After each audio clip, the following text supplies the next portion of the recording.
nesolu, ka es izrunāšu tik ilgu laiku. Bet, ko es gribēju minēt, ka semināra tēma un semināra prezentācijas bija ļoti vērtīgas. Un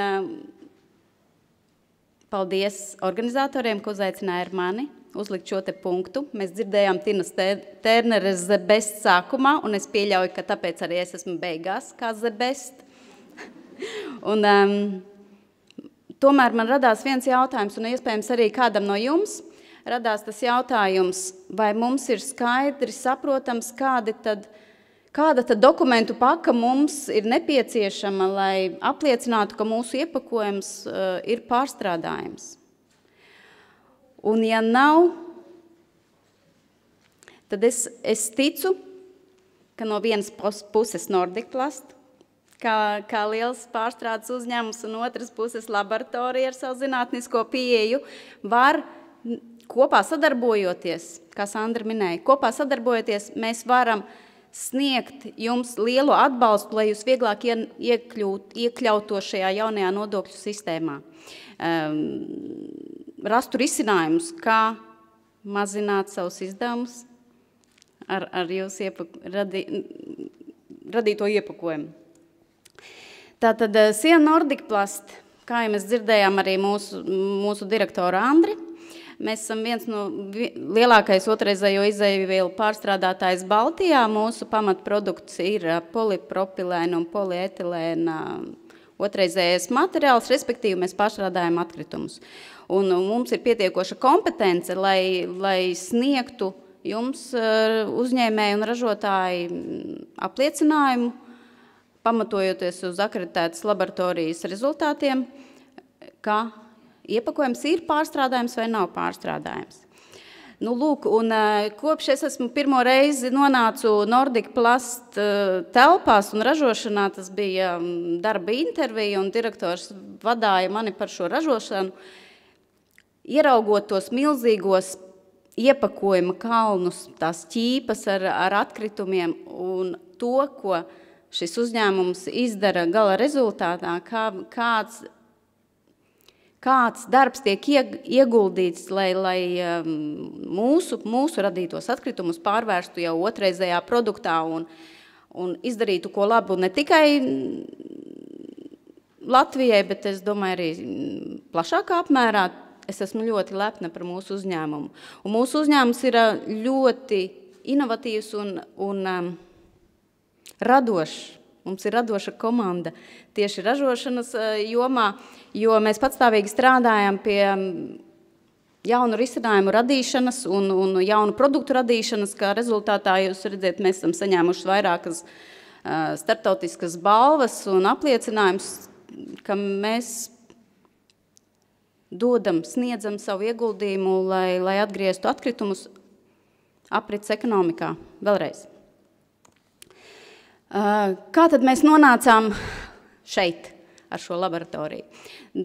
Pagājušajā gadā Nordic Plast sadarbībā ar Latvijas Zaļo punktu tika pieņemts lēmums, ka mūsu uzņēmumā tiks izveidota laboratorija, kas ir projekta Life Waste to Resource ietvaros, un mūsu tas galvenais uzdevums ir akreditēt laboratoriju. Mēs esam saņēmuši lieliskas mūsdienīgas testēšanas iekārtas, un tāpat pēc akreditācijas saņemšanas mēs piedāvājam 100 bezmaksas plasmasas iepakojumu testēšanu un 100 bezmaksas plasmasas izstrādājumu testu veikšanu. Ja ar tiem 100 bezmaksas ir visiem skaidrs, un tas ir kā sieriņš peļņu slazdā, tad ar akreditācijas procesu ir daudz nopietnāk un sarežģītāk, un mēs esam jau beigu fāzē šajā akreditācijas procesā. Mēs esam veiksmīgi uzņēmuši Latvijas Nacionālā akreditācijas birojā auditorus, novērtētājus, un viedoklis par mūsu šo te pirmreizējo novērtējumu ļoti labvēlīgs. Gan tehniskais eksperts, gan auditors izteicās atzinīgi par mums priekš pirmreizējās novērtēšanas, un kādas tad ir prasības mēs akreditācijas procesam? Tātad notiek akreditācija pēc ISO standarta 17025 prasībām, kā arī vienlaicīgi mēs akreditējam vairākas testēšanas metodes pēc konkrētiem ISO standartiem, kas katrai metodē ir nepieciešams. Tātad ISO standartus, es domāju, ka jūs daudz no jūsu uzņēmumiem ir saskārušies ar dažādām uzņēmuma atbilstības novērtēšanām vienam vai otram ISO standartam, vai tas ir ISO 9001 vai 5001, ar ko tad atšķiras ISO 17025. Un standartā ir ļoti būtiski nodalītas vairākas nozīmīgi punkti, kurus pārbauda un par kuriem pārliecinās LATAK auditori. Un viens no tādiem punktiem ir neietekmējamība konfidencialitāte. Tas nozīmē, ka laboratorijai ar savām procedūrām, ar savu darbību, ar dokumentāciju ir jāpierāda auditoram, ka mūsu testu rezultāti nav ietekmējami, ka mūsu personāls nav ietekmējams ne no klientu puses, ne no pašu ražošanas puses. Līdz ar to bez šiem punktiem novērtētāji nespēs mums izsniegt šādu akreditācijas certifikātu. Tālāk ir standartā prasīts nodrošināt konkrētas prasības resursiem un darba videi. Resursi šajā kontekstā ir domāti ne tikai iekārtas kā tādas, kurām arī ir noteikts prasības, bet tāpatām ir jānodrošina kompetents personāls, piemērota darba vide, lai varētu veikt gan testēšanu, gan iekārtu uzturēšanu. Regulāras prasmi pārbaudas, tas ir tieši testēšanas prasmi pārbaudes, un bez šādām testēšanas prasmi pārbaudēm LATAK neizsniedz akreditācijas apliecību, jo viņiem nav pārliecības, ka mēs visu daram pareizi. Līdz ar to ir noteikts starp laboratoriju salīdzināšanās, kad divās laboratorijās, neatkarīgās laboratorijās ir vienam un tam pašam testēšanas materiālam identiski testu rezultāti. Un stingri noteikti ir arī dokumentu pārvaldība un datu izsakojamība. Tas nozīmē, ka mūsu procedūrās ir jāparedz strikti atrunāts, kā mēs komunicējam ar klientiem, kā mēs izskatām sūdzības, ieteikumus. Strikti noteikts ir arī tas, ka jebkuru jūsu testēšanas rezultātu var izsakot no sākuma procesa līdz beigām, ka visi pieraksti ir atbilstoši uzglabājumu un netiek ietekmēti no malas. Kā jau minēju, viens no mūsu galvenajiem resursiem ir mūsu profesionāļi, un lai arī tagad darba tirgu ir ļoti lielas grūtības atrast augsti kvalificētu darba spēku, es esmu ļoti, ļoti lepna par to, ka mums ir izdevies rekrutēt ļoti zinošus un augstas kvalifikācijas darbiniekus. Viņiem acis ir iedegušās par šo te projektu, viņi ir aizrautīgi darbinieki, kas akreditētās laboratorijās ir strādājuši jau vairāk kā 16 gadus. Mūsu komandā ir ķīmiķis analītiķis, kurš polimērus ir pētījis arī vairāk kā 16 gadus, ar to mēs lepojamies. Un ko tad laboratorija mums var sniegt? Jums. Ko laboratorija var jums sniegt? Tātad pirmais un vienkāršākais tie ir testi. Tātad iepakojuma materiāla testēšana, kā rezultātā jūs saņemat testēšanas pārskatus uz attiecīgajām mūsu akreditētajām metodēm. Mēs varam, standarts atļauj, ka mēs varam izsniegt apliecinājumus kādai atbilstībai, vai tā ir kāda likumdošanas regula vai kāds ministru kabineta noteikumu pants. Mēs varam apliecināt, ka informācija, kuru mēs notestējam, kā tā atbilst kaut kādiem likuma pantiem. Un galvenais, un to, ko es gribētu aicināt arī jūs šajā brīdī, ieteikumu un konsultācijas. Mēs esam jauna laboratorija, līdz ar to mums ir ļoti, ļoti svarīgi šobrīd uzņemt to pareizo virzienu. pareizo virzienu, lai mēs vienkārši varētu būt jums noderīgi, attīstīties uz turieni un pētīt to, kas ir nepieciešams ražotājiem, nevis vienkārši testēšanas pēc šos te materiālus. Mani kolēģi aicināja griezties un jautāt. Beigās būs slaidiņš, kur ir visi mūsu kontakti, un mēs tiešām ļoti interesanti būtu zināt, kas vajadzīgs jums.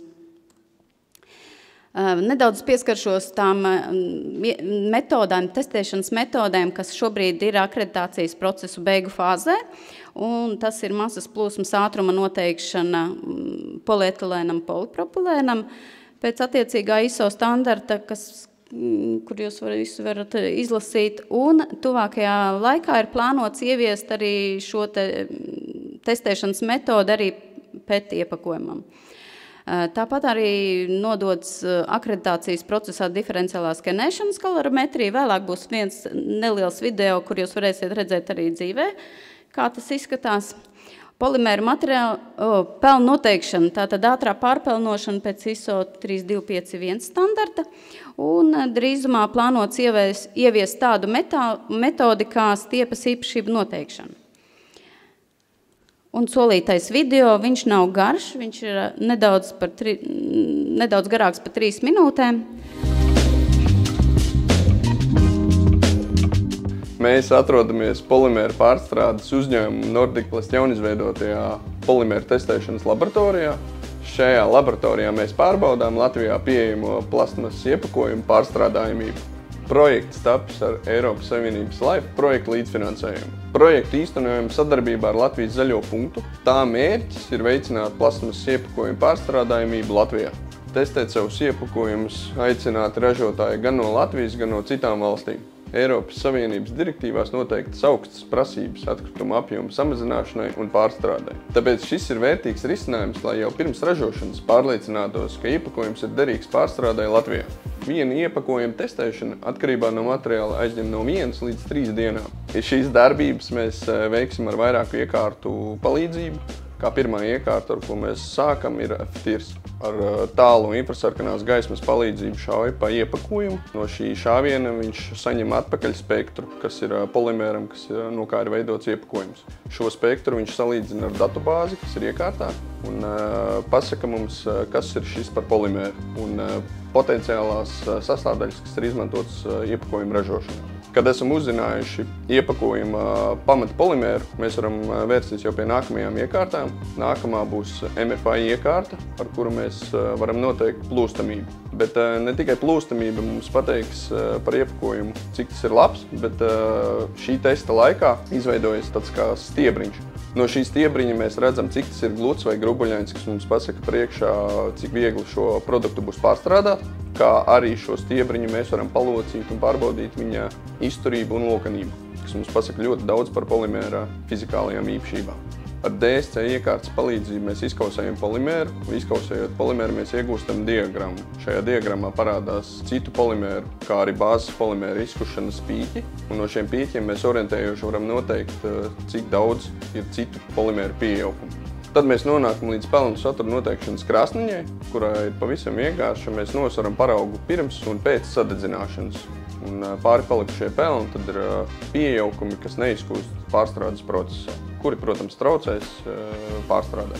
Nākamā ir viena no sarežģītākajām iekārtām mūsu laboratorijā. Tā ir universālās lūgošanas iekārta. Lai ar šo iekārtu strādāt, nepieciešams no parauga sagatavot tādu suņa kaula izmēra paraudziņu. Šo paraudziņu ieliek starp klapītēm, un katra klapīte rauj uz savu pusi. Ar šo mēs spējam notestēt, kādu slodzi plastmasa spēj noturēt. Pēc sarežģītākās iekārtas mēs nonākam pie vienkāršākās iekārtas, kas ir durometrs. Tā ir pavisam maza iekārtiņa ar nelielu ekrānu un pildspalviņu. Ar šo pildspalviņu nepieciešams iedurt paraugā, un no šī dūriena mēs uzzināsim šī parauga virsmas cietību. Šis rādījums ir svarīgs ražotājiem, kas nozīmē, tas ir svarīgs arī pārstrādātājiem. Pēdējā iekārta mūsu laboratorijā ir gēlu skaitītājs, kas strādā tandēmā ar mazu ekstrūderīti. Šajā ekstrūderā mēs šobrīd varam laist iekšā tikai LDPE materiālu. No šī materiāla mēs izpūšam tādu kā plēves burbuli, kurš tālāk iet uz šo gēlu skaitītāju. un gēlu skaitītājs ar vairāku kameru palīdzību izskaita, cik šī burbulī iekšā ir pieslēgumi, kas var būt neizkusuši polimēri vai kāds cits piejaukums. Pasaulē šobrīd nav vienotas sistēmas, lai pārbaudītu iepakojumu pārstrādājumības iespējas atsevišķos reģionos. Tāpēc ir būtiski, ka varam noteikt, kuri iepakojumi ir derīgi pārstrādāt tieši Latvijas tirgu. Tādējādi tiek atvieglot ražotāju un tirgotāju izvēle par labu apritīgam iepakojumam. Vienlaikus arī Latvija palielina iespējas straujāk virzīties uz Eiropas Savienības mērķu izpildi. Bija interesanti nedaudz ieskatīties aizkulisēs. Forši.